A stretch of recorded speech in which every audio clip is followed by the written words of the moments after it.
আলোচিত content creator hero আলমের বাবা মারা গেছেন। বাবার মৃত্যুর সময় স্ত্রী রিয়া মনির পাশে না থাকায় সোশ্যাল মিডিয়ার মাধ্যমে তাকে বয়কটের ঘোষণা দেন হিরো আলম। এরপর থেকেই পাল্টাপাল্টি অভিযোগে কথার লড়াই চলছে হিরো আলম ও রিয়া মনির মধ্যে। বিস্তারিত থাকছে ডেস্ক রিপোর্টে।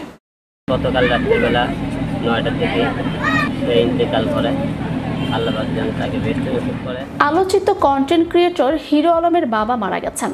বাবার মৃত্যুর সময় স্ত্রী রিয়া মনি পাশে না থাকায় সোশ্যাল মিডিয়ার মাধ্যমে তাকে বয়কটের ঘোষণা দেন হিরো আলম। এরপর থেকেই পাল্টাপাল্টি অভিযোগে কথার লড়াই চলছে হিরো আলম ও রিয়া মনির মধ্যে। বউ বাবা মা দেখতে পেলে বউ ছেড়ে দেন, বউ দরকার, বউ গেলে বউ পাবো, বাবা মা আপনি পৃথিবীতে দেখাচ্ছে। বৃহস্পতিবার এক সংবাদ সম্মেলনে অভিনেতা বলেন, 2016 সালে প্রথম স্ত্রী সুমি আমার বিরুদ্ধে মামলা করে। অভিযোগের কিছুদিন পরেই আমাদের বিচ্ছেদ হয়। এরপর সে অন্যত্র বিয়ে করেন। অনেকে মনে করেন আমার প্রথম স্ত্রী রয়েছে, তবে একথা সত্য না। প্রথম স্ত্রীর সঙ্গে আমার কোনো সম্পর্ক নেই। যে স্ত্রী বাবা মাকে সেবা করবেন না, এমন স্ত্রী তো দরকার নেই। সাংবাদিকদের উদ্দেশ্য করে তিনি বলেন, আপনারা খবর নিয়ে দেখতে পারেন কেন আমার প্রথম স্ত্রীকে ছাড়লাম। আমার প্রথম স্ত্রী কিন্তু নাই, আপনারা সবাই হয়তো অনেকে জানেন না বিষয়ে, এই জন্য আজকে ক্লিয়ার করতেছি। তিনি যোগ করেন, প্রথম স্ত্রীকে ছেড়ে রিয়া মনিকে বিয়ে করি, সেও একই রকম। আমার বাবা মাকে দেখবে না, তাকে নিয়ে কিভাবে সংসার করব? রিয়া মনির মতো মেয়ে জীবনে শত শত আসবে, কিন্তু বাবা মা আর আসবে না। সে আসেনি, সে বাবা মরার জন্য আর 1 মাস পরে থাকলো, তখনও সে আসলো না। সামান্য সেদিন সে কিভাবে আসলো? বিয়ে করা কি অপরাধ? বিয়ে করা কোনো অপরাধ না।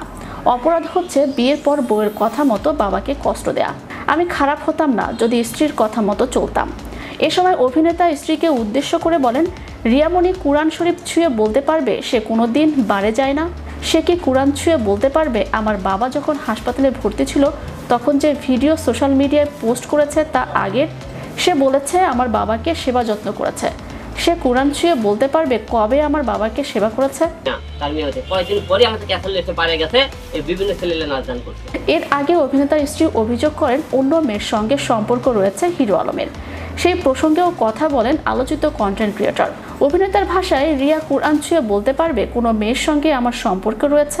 আমি কোনো মেয়েকে গোপনে বিয়ে করেছি? সবশেষে অভিনেতা বলেন, এর আগে বহুবার তাকে মাফ করেছিলাম।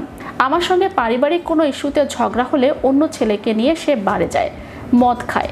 এর আগে কুরআন ছুঁয়ে বলেছিল জীবনে আর কখনো বারে যাবে না, মদ খাবে না, কিন্তু সেই ওয়াদা রাখেনি।